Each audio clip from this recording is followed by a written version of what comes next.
Good evening, I'm John Batchelor. This is The John Batchelor Show. Larry Kudlow, CNBC and Kudlow Radio on the weekend. And Kudlow of The Batchelor Show joins me tonight as my colleague and co-host. And Steve Moore, our colleague, is here with me in studio.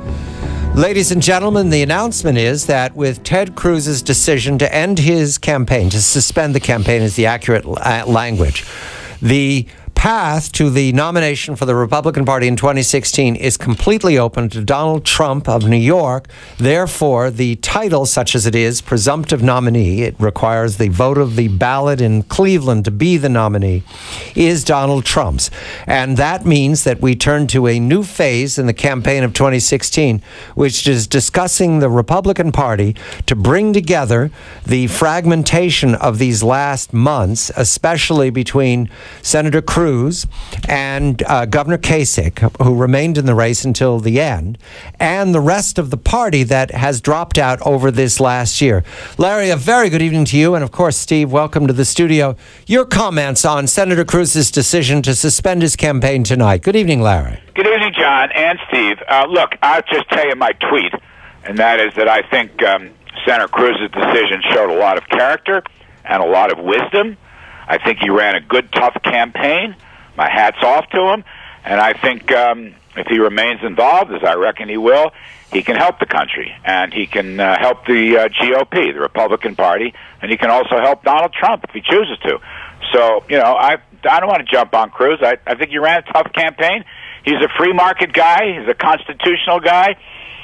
He just ran into the Donald Trump cyclone. Steve, Senator Cruz made tough remarks in these last hours. We set those aside as what happens as you end a vast organization that you put together over several years, and we begin again. That's happened before historically. I remind everybody that Jack Kennedy and Lyndon Johnson found a way to work together, and that's about as likelihood as Mars coming to Brooklyn. So the fact that that happened in 1960, can that happen in 2016, Steve? Well, it's going to be tough for Donald Trump to put Humpty Dumpty back together again. I mean, you said it very well, that this is a party that is as splintered as I've ever seen in my lifetime. I think Trump can do it, and Trump is, you know, in my opinion, Larry and John, he's sort of remaking the Republican Party. He's making it less conservative and more kind of reform, middle class, America first. Some of that appeals to me, some of it doesn't. He has been a politician, John, that has, the one thing that's consistent for the last year is he's defied every single expectation. And I would say, I wonder what you guys think about this, that his victory, and he has the nomination now, is the biggest political shocker in 50 years. Would you agree with that, Larry? I probably would. I can't. Let's see, go back 50 years, so JFK, yeah, I would. The only thing remotely close to it in terms of divisiveness was the Reagan-Bush campaign in 1980. But I think the party came together, right? I mean, it did. And yeah. Reagan was probably wise to bring in Papa Bush. And, of course, Trump's going to have some really tough decisions on all that sort of thing. But, yeah, the GOP is divided. This is a tough election. I agree with that. I mean, I really want to see Donald Trump stay on the issues. Yeah.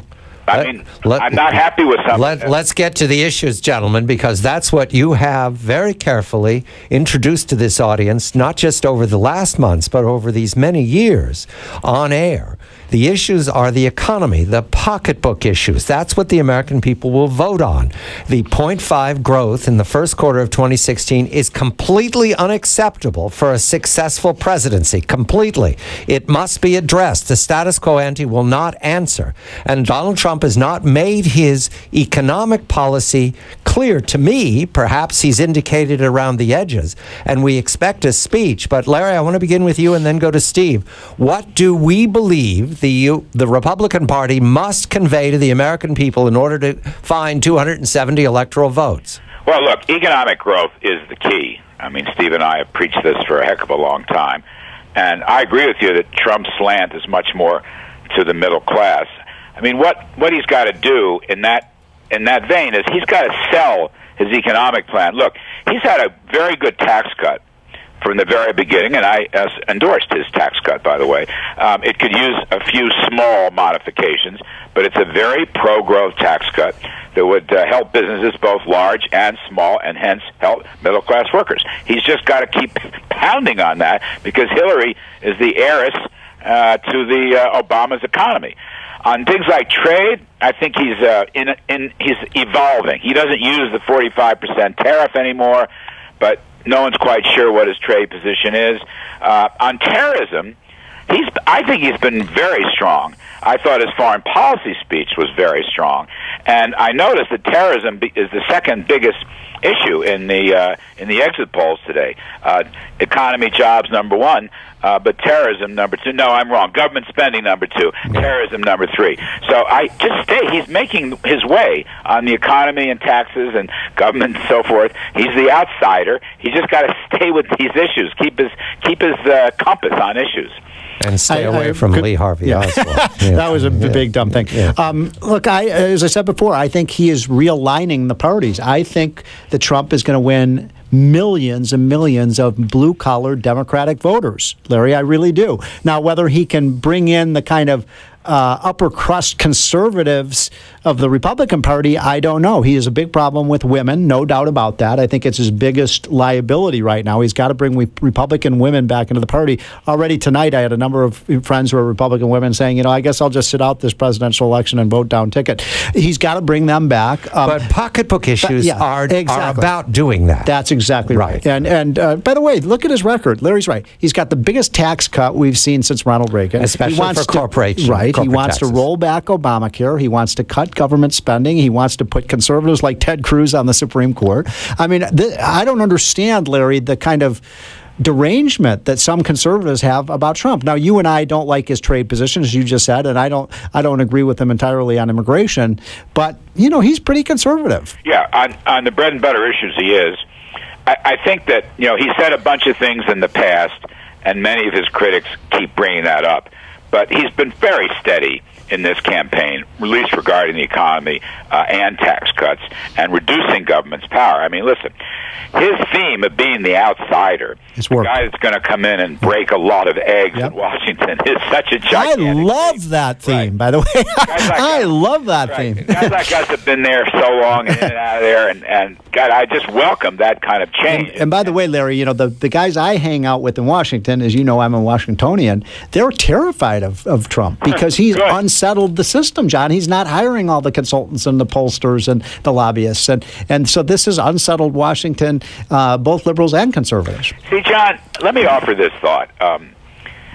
His campaign, we can talk about a lot of these issues, but I think at the end of the day, running against the political establishment in general, Republican establishment in particular, being the outsider, and declaring a war on cronyism and special favors and special companies and special subsidies.